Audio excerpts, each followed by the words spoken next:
nakaupo pa pala rito. Parang hanggang na isip mo. Ew. Smell me. Smell me, I have a lot of cats. Smell. Sasakay pa kayo? Sasakay pa ng panibagong bangka. Tatayin Hindi. Tricycle yata. Tricycle. Wala naman jeep daw dyan eh. Ganon. Oo, mga tricycle. Payo nga ibon. Puro tricycle. Ay, sikat daw yan eh. Ang dami nagpupuntahan dyan eh. Talagang Sikat yun. puno pa nga ito. Ayun, punta tayo sa Sige, Tingloy. titignan natin. Makapunta ka Tigloy. Katabi ng Tingloy yun, di ba? Ay, hindi ho. Eh, hindi pa nakating eh. Siyempre, malayo pa yun. Iba dyan, kinabukasan pa namin. Ito ba Arkilay namin? Hindi, yung sakayan. Kain kong pula natin. Cats versus dogs. We found a dog here. Waiting for our food to finish.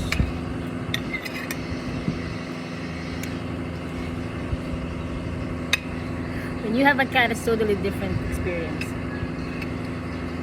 You shoo them once, then they will just go in a different way or play, you know. Totally different behavior. Ay, best pa na kayo niyan.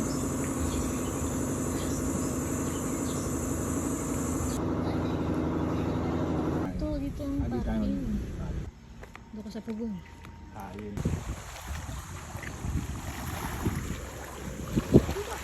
Yung aso, sasama. Ulit na ipaglaro oh. Baka pag binato ko to, lalango yan oh. Uli mo yung bato sa taas. Baka mag-dive dyan. Baka nga. Na-dive ka ba doon? Doon mo ba to? Ay! Kinagat ka. Paglaro nga. Oo nga, naipaglaro. Siya nakalaro kaya nilalandi ka. Oo, gusto mo kayo paglaro. Okay, sige. Kulang kita.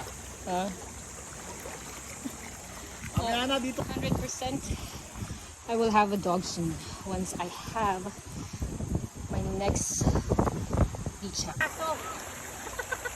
Kasi mga next to negosyo pag may beach na.